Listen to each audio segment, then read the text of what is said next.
Dear Francie Molloy, a member of UK Parliament, Irish Sinn Fein politician, thanks for joining us today. Thank you. Thank you. So let's start with the PKK situation. There have been reports emerging from the region recently that the Turkish government is using chemical weapons in its war against the PKK in northern Iraq. What do you make of these reports and the response of the international community? Well, I think it is deeply concerning that the Turkish state are using chemical weapons, and it is certainly to be brought to a higher stage to raise the concerns that people would actually have. According to the reports that we have been getting, up to 40 guerrilla fighters actually have been killed, both from the People's Defence Forces and from the women's troops. That they have been killed in 2021. So it is deeply concerning that that's the position at the moment. And the fact that there has been no international sort of issues raised. So we certainly would be wanting to make sure that the issue is raised in an international way, and also that the Turkish authorities, who haven't shied away from using all kinds of banned chemical weapons in the past, that this is though challenged. It has certainly been challenged by the resistance fighters, and that they have put up fierce resistance to the various different ways that the Turkish authorities have actually tried to murder them, to take them out, and to stand on that particular line. And we certainly are concerned that this is an ongoing situation. Thank you. You are speaking to us from Ireland, and a country that has been its own share of conflict in the most recent history. Does this inform your response to these reports?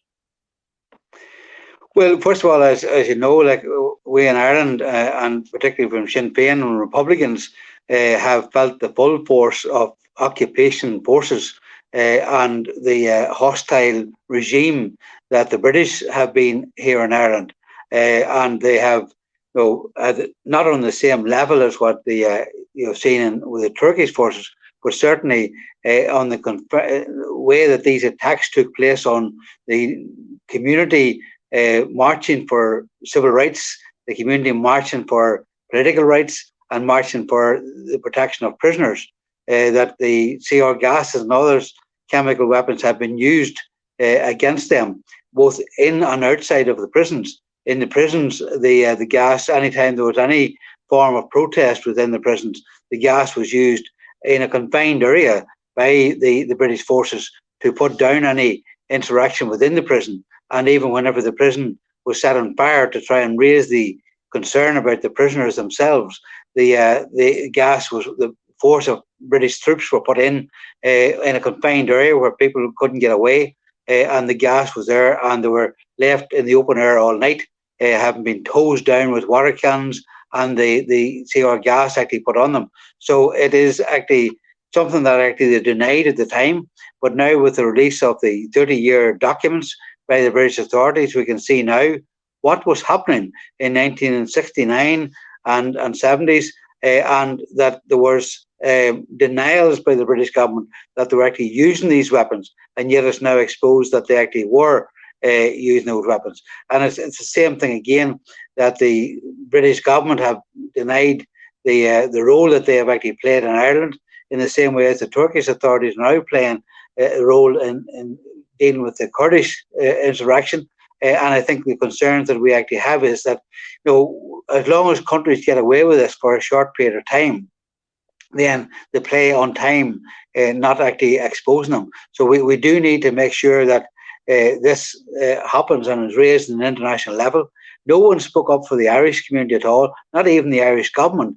And despite different attempts to bring it to the United Nations, they ignored and took the side of Britain all the time. So we do need to raise it onto the international scale, so that we actually do get a reaction. And there is an important role that the United Nations and other bodies, human rights bodies, have to play to ensure that this type of behaviour is not allowed to continue. Thank you. If the usage of chemical weapons is proven, what sort of actions can be taken to hold Turkey accountable? Well, I think the issue around Turkey troops and the government should be investigated as war crimes, because it is a crime against the people.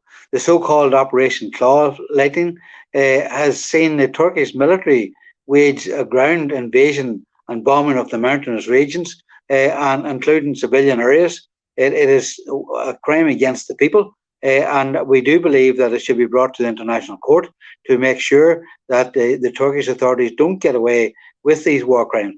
But unfortunately, throughout the world at the present time, in Palestine and Syria, various different countries around the world, the authorities seems to be able to get away with whatever they want at this particular time. And there's nobody standing up, there's nobody challenging, because they are a big power.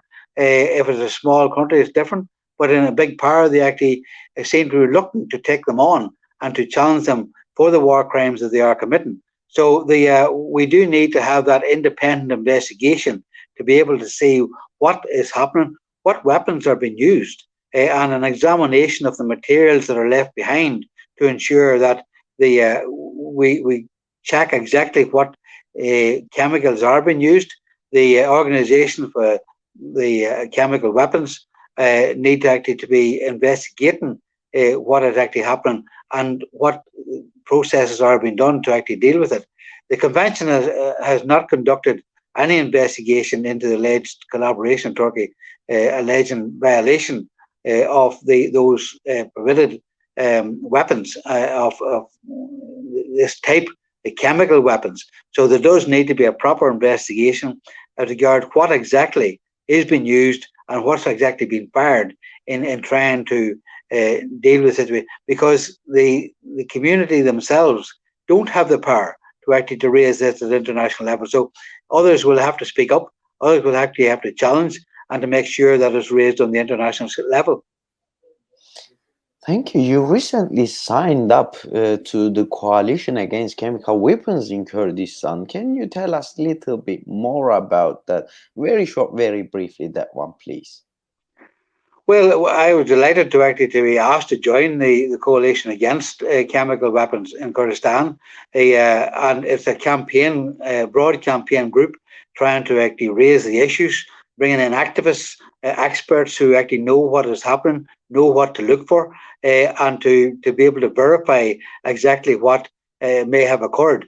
The campaign is planned to organise high-level international delegation composed of medical and other experts to visit the area, to gather that information, to gather some of the debris that are left behind, to ensure that we actually know exactly what the situation is.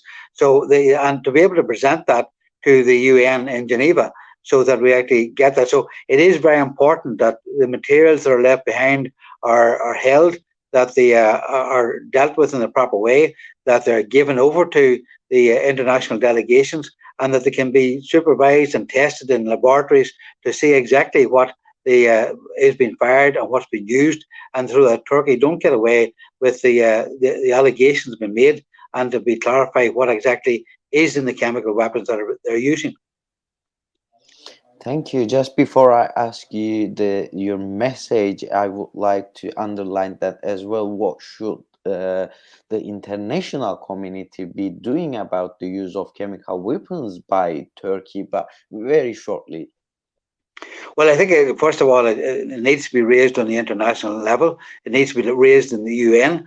The other countries need to speak up on behalf of the Kurdish people to actually ensure that that this is not allowed to continue. We know what has happened in the past with Saddam Hussein and the genocide in the 80s. So we need to make sure this doesn't happen again, and that there's not a blind eye turned to what Turkey is doing simply because that the Turkish government has friends in high places. So we need to make sure that it's actually raised in the international level so that they're standing up for the Kurdish people, and who haven't got a strong voice at the present time. So others need to become the voice of the Kurdish people.